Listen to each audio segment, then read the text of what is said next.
Christmas పండుగ ప్రపంచంలో ప్రతి క్రైస్తవుడు ఎంతో ఆనందంగా జరుపుకునే పండుగ.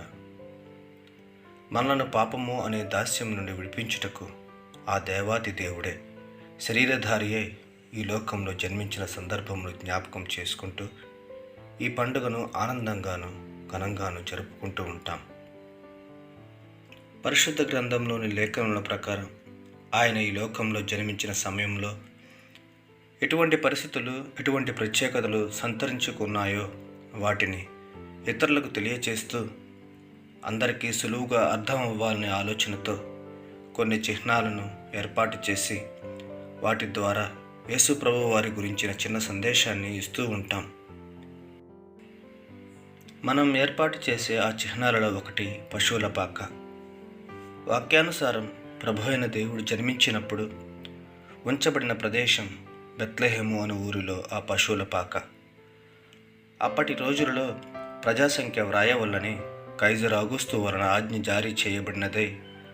ఆ ఆజ్ఞ మేరకు యేసోపు గర్భవతియు తన భార్య అయిన మరియను వెంటబెట్టుకొని ఆ జనసంఖ్యలో వ్రాయబడుటకై యూదయలోని బెత్లెహేము అను తన ఊరికి వెళ్ళెను. వారక్కడ ఉన్నప్పుడు ఆమె ప్రసవ దినములు నిండెను గనుక తన తొలిచూలు కుమారుని కని పొత్తి గుడ్డలతో చుట్టి సత్రములో వారికి స్థలము లేనందున ఆయనను పశువుల తొట్టిలో పరుండబెట్టిరి. ఈ సందర్భంను ఒక దృశ్య రూపంలో అందించాలని మనం ఒక పశువుల పాకను నిర్మించి దానిని చక్కగా అలంకరించి అందులో తల్లి మరియా, యోసేపు, గొర్రెల కాపరులు, జ్ఞానులు, దూతలు, పశువులు, నక్షత్రాలు వీటన్నిటిని ఏర్పాటు చేసి వాటి మధ్య బాలుడుగా ఉన్న యేసు ప్రభువును పశువుల తొట్టులో పరుండబెట్టిన విధంగా ఈ ప్రదర్శనను ఏర్పాటు చేస్తాం. ఎంతో చక్కగా రూపించిన ఆ ప్రదర్శన వద్దకు వెళ్ళి దేవుడు జన్మించిన సందర్భాన్ని గుర్తు చేసుకుంటూ చాలా బాగా చేశారు కదా అని అనుకుంటూ వీలైతే ఒక ఫోటో తీసుకొని వెళ్ళిపోతూ ఉంటాం. అయితే ఈ ప్రదర్శన మామూలుగా చూసి వెళ్ళిపోవుటకు ఏర్పరచబడలేదు. దీని వెనుక ఒక ఆధ్యాత్మిక ఆలోచన ఉందని మనం గమనించాలి. అదేమిటంటే బాలుడుగా ఒక దీనస్థితిలో పశువుల తొట్టులో పరుండబెట్టబడిన దేవుని కుమారుడైన యేసు ప్రభువు వారు ఎందుకు, ఎవరి కోసం ఈ విధంగా జన్మించారు, ఎందు నిమిత్తం ఇటువంటి స్థితిలో ఆయన ఈ లోకానికి వచ్చారు అనే విషయాలు గమనించినట్లయితే సర్వశక్తిమంతుడు, సర్వోన్నతుడు, సమస్తమును కలుగు చేసిన దేవుడు అత్యున్నత సింహాసనంపై ఆసీనుడై ఉండి కోట్ల కొలది దేవదూతలచే నిత్యం స్తుతింపబడుచు ఆరాధించబడుతూ సమస్తముపై సర్వాధికారం కలిగిన దేవుడు సమస్త మానవాళి రక్షణ కొరకు తనను తాను తగ్గించుకొని శరీరధారి అయి ఈ లోకానికి వచ్చారు. ఆయన దేవుని స్వరూపం కలిగిన వాడై ఉండి దేవునితో సమానముగా ఉండుట విడిచిపెట్టకూడని భాగ్యమని ఎంచుకొనలేదు గాని మనుషుల పోలికగా పుట్టి దాసుని స్వరూపము ధరించుకొని తన్ను తానే రిక్తునిగా చేసుకొనెను. ఆయన కోరుకుంటే ఈ భూమిపై ఏ రాజుల, చక్రవర్తుల, సంపన్నుల లేక అధికారుల కుటుంబాలలో జన్మింపవచ్చు. కానీ ఆయన ఈ లోక సంబంధమైన స్థాయిని, అధికారాన్ని కోరుకొనలేదు. మనను రక్షించుటకు తన సమస్త వైభవమును విడిచి ఒక దాసుని స్వరూపమును ధరించుకొని రిక్తునిగా అనగా ఏమీ లేనివాడిగా ఈ లోకంలో జన్మించారు. దేవుని కుమారుడైన ఆయన ఇంతలా తన స్థాయిని తగ్గించుకొని మనలను రక్షించుటకు ఈ లోకానికి రావటానికి గల కారణం ఏమిటంటే దేవుడు మనను ఎంతగానో ప్రేమించుచున్నారు. ఈ మాటను పరిశుద్ధ గ్రంథంలో గమనించినట్లయితే దేవుడు లోకమును ఎంతగానో ప్రేమించెను కాగా ఆయన తన అద్వితీయ కుమారునిగా పుట్టిన వాని యందు విశ్వాసముంచు ప్రతి వాడును నశింపక నిత్యజీవం పొందునట్లు ఆయన్ను అనుగ్రహించెను. దేవుడు తన రూపంలో తన స్వహస్తములతో మానవును రూపించారు.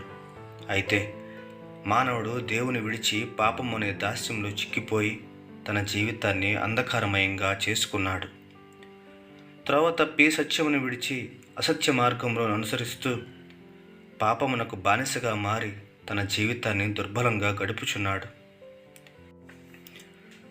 సమస్త సృష్టిలో ఒక ప్రత్యేకత కలిగిన మానవుడు ఇటువంటి స్థితిలో జీవించుచుండగా పరమ పవిత్రుడును నీతిమంతుడును న్యాయాధిపతి అయిన ఆయన తప్పు చేసిన ప్రతి ఒక్కరికి శిక్ష విధించాలి. అయితే ఆయనకు మన పట్ల గల ప్రేమ మనలను ఆ శిక్షలను తప్పించాలని, ఆ ఉగ్రత నుండి రక్షించాలని కోరుకుంటున్నది.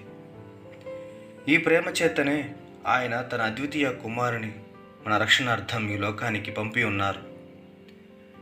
తండ్రి అయిన దేవుని చిత్త ప్రకారం కుమారుడైన దేవుడు మనందరినీ అంధకారం నుండి వెలుగులోనికి నడిపించుటకు, పాపం అనే బానిసత్వం నుండి విడిపించి స్వతంత్రులుగా చేయుటకు, అసత్యం నుండి సత్యంలోనికి తీసుకొని వచ్చుటకు, అంతేకాక మన పాపములకు తాను ప్రాయచిత్తం జరిగించి మనలను దేవునితో సమాధానపరిచి ఆయన సన్నిధిన పరిశుద్ధులుగాను నీతిమంతులుగా నిలబెట్టుటకు ఈ లోకానికి వచ్చి ఉన్నారు.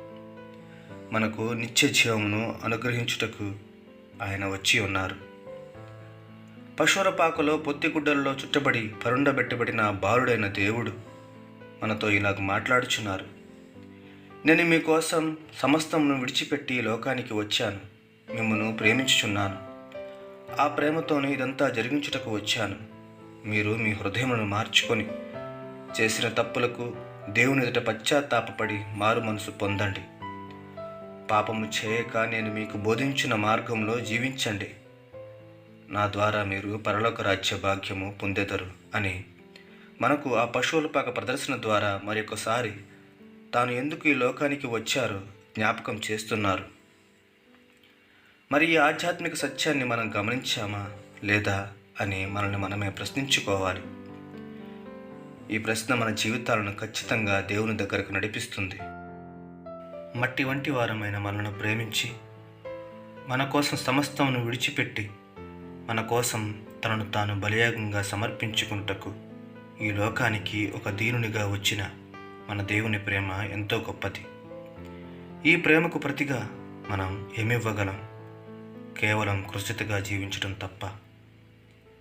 ఎన్నో మార్లు ఆయన పుట్టిన సందర్భంలో జ్ఞాపకం చేసుకుంటూ జరుపుకుంటున్న ఈ పండుగలో దేవుని మందిరమునకు వెళ్ళి ఆయనను ఆరాధించున్న మనం ఆయన రాకను గమనించి ఆయన ప్రేమను అర్థం చేసుకున్న వారమైతే ఆయనకు ఇష్టలుగా జీవించడానికి ఖచ్చితంగా ప్రయత్నిస్తాం. ఈ ప్రయత్నంలో ప్రభువైన దేవుడు మనకు తోడుగా ఉన్నారు. ఎందుకనగా ఆయన మనలను ప్రేమించుచున్నారు. ఆయనకే యుగ యుగములకు మహిమ కలుగునుగాక. ఆమేన్.